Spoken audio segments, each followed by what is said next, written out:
This is the step where we finally get to see the flute in its completed shape.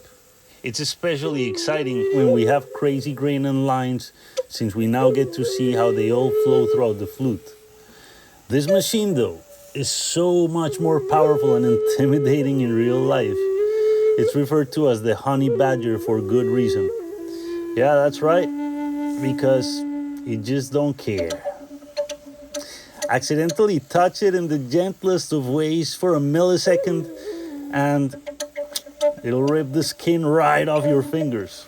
Press the flute against the belt a bit more than you should and it could rip it off your hands and throw it against the wall. These are all true stories. You need to know what you're doing and be 100% focused at all times. These things happen in big part because we're holding the flute or part with our bare hands and pressing the work against the belt to remove specific amounts of material and create certain shapes. Look at that. Yeah, it's gonna be so epic. Serious injury is very unlikely, but there are so many ways to easily get your hands or fingers hurt.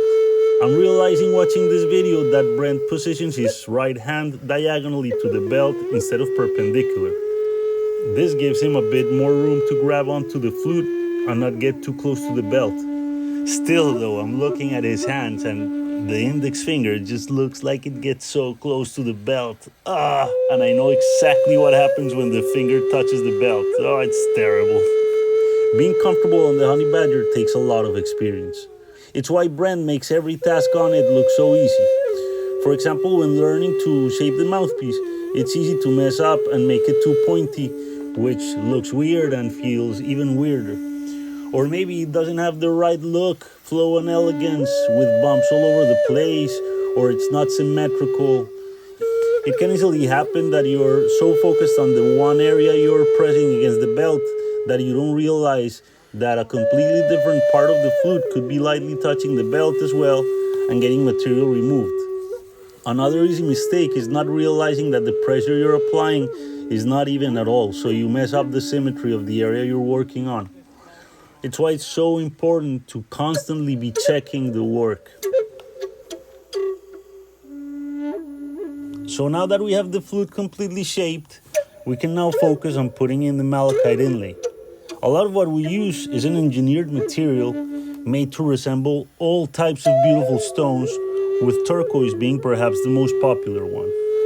We will be releasing a video soon on some of these beautiful materials to show you that they are not just simple resin. They also have mineral content in them, with some being even magnetic. Anyway, there are a few methods of doing inlay.